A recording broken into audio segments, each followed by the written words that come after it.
Hello everyone, আসসালামু আলাইকুম। আজকে কিছু মেমোরিজ শেয়ার করতেছি। ভিডিওগুলা জাস্ট মোবাইলে ছিল, ক্লিপগুলা। তো ভাবলাম একটু কাট করে একটা ভয়েস দিয়ে তোমাদের সাথে শেয়ার করি। কোনো এক শুক্রবারের সুন্দর একটা মুহূর্ত ছিল আমার মেয়ের। তখন বাবু পেটে ছিল, আর সুবিকে নিয়ে আমি একটু বের হয়েছিলাম একা একা বাড়ির পাশেই ঘুরতে। তো সে এখানে অনেক মজা করতেছিল এই রাইডটাতে প্রথমে সে অনেক ভয় পাইতেছিল, উঠতে চাইতেছিল না, কিন্তু টিকিট কেটে ফেলছিল লাফায় লাফায় শখে শখে। পরবর্তীতে আর খেলতেছিল না। তারপর অনেক বুঝে শুনাইয়া একটা ছেলের দিয়ে প্রথমে উঠাইছিলাম। তারপরে যখন একবার নামতে পারছে তখন সাহস হয়ে গেছে। তারপর বারবার খেলতে চায়, অনেকক্ষণ সময় নিয়ে খেলছিল এখানে। তারপর সময় হয়ে গেছিলো, সন্ধ্যা হয়ে যাচ্ছে, ওকে নামিয়ে বাসায় চলে যাব।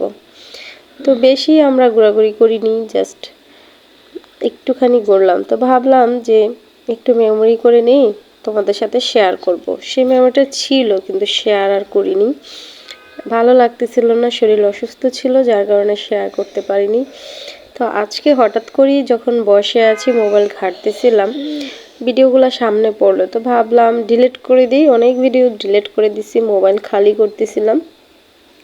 তারপর ভাবলাম না থাক, একটু এডিট করে সবার সাথে তোমাদের সাথে শেয়ার করি, তারপরে ডিলিট করে দিই। আর ও একটু ঘোড়ায় উঠছিল, তো ঘোড়াতে অনেক মজা পাইছে। প্রথমে ভয় পাইছে, পরে অনেক মজা পাইছে। আর এই যে আলু ফ্রাইগুলো আমার খেতে ভালো লাগে, কিন্তু রাস্তার পাশের আলু ফ্রাইগুলো একটু ভালো ভালো লাগে, বাইরের দুলা টুলা এসব বসে, তো সেজন্য আমি বুঝতে পারিনি প্রথমে।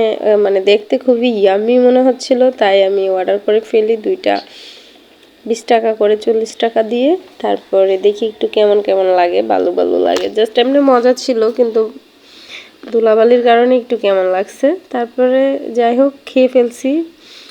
আমি এই খাইছি, অন্য কিছু খাইনি। একটা রিক্সা করে সোজা বাসায় চলে আসছি। আর এই যে ও একটু ঘুরলো, আর এই দিক দিয়ে আমি এই ফ্রাইটা কিনে নিলাম, আর সেই ঘুরলো। তারপর ঘোরার মধ্যে একটু ছবি তুলে নিলাম। তো ভালো করে করতে পারিনি, আমি একটু অসুস্থ ছিলাম, আর ও ঘুরে ঘুরে চলে আসছে। তো বললাম যে থাক, আজকে আর ভালো করে ভিডিও করব না, এমনিতেই থাকুক। তারপরে একটু একটু ভিডিও করে ফেলেছিলাম, তো সেগুলোই তোমাদের সাথে শেয়ার করতেছি। তো আমার ভিডিও যদি তোমাদের ভালো লেগে থাকে, অবশ্যই আমার পেজে ফলো দিয়ে আমার পাশে থাকবা, আর আমার জন্য সবাই দোয়া করবা, অনেক বেশি দোয়া করবা, কারণ এই মুহূর্তে আমার পরিস্থিতি খুবই খারাপ। আর সবাই আমার জন্য বেশি বেশি দোয়া করবা, এটাই বলার। সবাই ভালো থাকবা, আল্লাহ হাফেজ।